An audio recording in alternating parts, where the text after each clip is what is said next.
ఈరోజు అనంతపురం జిల్లా బడుగు బలహీన వర్గాల వారికి అలాగే ఆర్డిటి సంస్థకి పండుగ రోజు. దీనికంటే గత కొన్ని ఏళ్ళుగా ఎఫ్సిఆర్ఏ పెండింగ్ ఉన్నింది, అంటే రెన్యువల్ చేయకోకుండా. గత ప్రభుత్వం వైఎస్ఆర్సీపీ ప్రభుత్వం దాదాపు 5 ఏళ్ల నుంచి వాళ్ళ 5 ఏళ్ల కాలంలో ఎక్కడే కానీ ఎఫ్సిఆర్ఏ గురించి కానీ అలాగే ఆ రెన్యువల్ గురించి కానీ మాట్లాడిన దాఖలాలు లేవు. ముఖ్యంగా అనంతపురం జిల్లాకి ఆర్డిటి అనేది ఒక వరం. అనేకమైనటువంటి విద్యార్థులను తయారు చేసింది, అనేకమైనటువంటి క్రీడాకారులను తయారు చేసింది,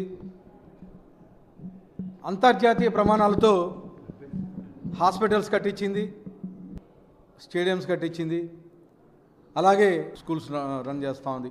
ఈరోజు ఒక ఆర్డిటి సంస్థ నుంచి ఒక సంవత్సరం కాలంలో దాదాపు 6,000 మంది స్టూడెంట్స్ బయటకు వెళ్తూ ఉన్నారు, ఎక్కడే కానీ 1 రూపాయి తీసుకోకుండా. ముఖ్యంగా బడుగు బలహీన వర్గాలకి, పేద ప్రజలకి ఆశాజ్యోతి ఈరోజు ఆర్డిటి. ఎడ్యుకేషన్లో అయితేమి, వైద్యంలో అయితేమి, అలాగే హౌసింగ్ కట్టించడం అయితేమి, రైతులకు చెక్ డ్యాములు కట్టించడం అయితేమి, అలాగే రైతులకు సబ్సిడీ విత్తనాలు ఇవ్వడం అయితేమి, ఇవన్నీ ఒక ప్యారలల్ గవర్నమెంట్ మాదిరి గత 60 ఏళ్ళ నుంచి ఈరోజు ఆర్డిటి సంస్థ అనంతపురం జిల్లాలో చేస్తూ ఉంది.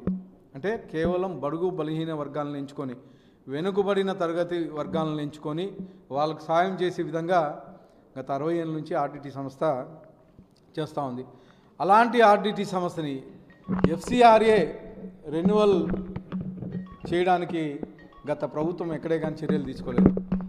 మా యువ నాయకుడు అనంతపురం జిల్లాలో యువగలం పాదయాత్రలో భాగంగా అనంతపురం జిల్లాకి రావడం, అక్కడ మ్యాన్చో ఫెర్రర్ గారు ఎఫ్సిఆర్ఏ రెన్యువల్ గురించి అడగడం, దానికి ఆ రోజు మా యువ నాయకుడు యువగలం పాదయాత్రతో భాగంగా మాట ఇవ్వడం, ఈరోజు రెన్యువల్ చేయించడం. అంటే ఇవి కాకుండా గత ప్రభుత్వంలో కనీసం దీని మీద ఎక్కడే కానీ ఏ ముఖ్యమంత్రి కానీ పట్టించుకోలేదు, జిల్లా నాయకులు పట్టించుకోలేదు, కనీసం ప్రధానమంత్రి దగ్గరికి ఎప్పుడు కానీ వెళ్ళి అడగలేదు.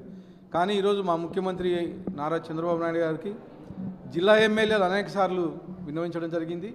అలాగే మా యువ నాయకుడికి ఐటీ శాఖ మంత్రులు, విద్యాశాఖ మంత్రి నారా లోకేష్ గారు అనేక సార్లు జిల్లా ఎమ్మెల్యేలు వీళ్ళంతా కలిసి విన్నవిస్తే ఇద్దరు కలిసి ఒక కమిటీ ఏర్పాటు చేసి, ఈ ఫాలోఅప్కి ఒక కమిటీ, ఎంపీలతో ఒక కమిటీ ఏర్పాటు చేసి ఆ ఫాలోఅప్ కోసం గత 20 నెలల నుంచి ఒక కమిటీని అనేకసార్లు కమిటీ ప్రధానమంత్రి గారిని కలవడం, అలాగే కేంద్ర హోంశాఖ మంత్రి అమిత్ షా గారిని కలవడం, అలాగే మా ముఖ్యమంత్రి వర్యులు అయితేమి, మా యువ నాయకుడు నారా లోకేష్ గారు అయితేమి అనేకసార్లు విన్నవిస్తే ఈరోజు ప్రధానమంత్రి గారు అలాగే కేంద్ర హోంశాఖ మంత్రి అమిత్ షా గారు ఈరోజు ఎఫ్సిఆర్ఏ రెన్యువల్ చేయించడం జరుగుతుంది.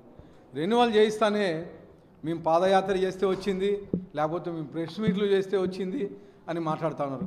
మీ పాదయాత్రలు, ప్రెస్ మీట్లు అనంతపురం జిల్లా దాటిపోయా, కనీసం స్టేట్ విజయవాడకు కానీ తెలియదు మీరు పాదయాత్రలు చేసింది, ప్రెస్ మీట్లు పెట్టింది.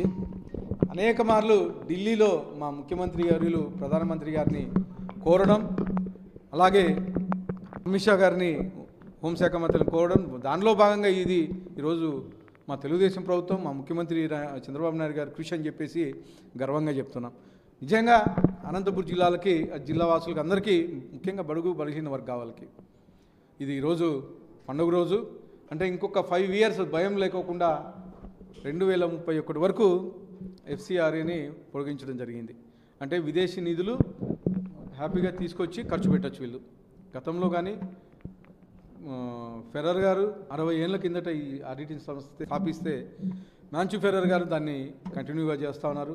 మొత్తం అంటే మ్యాన్చో ఫెర్రర్ గారు ఇక్కడే పెళ్ళి కానీ తెలుగు అమ్మాయినే చేసుకున్నారు.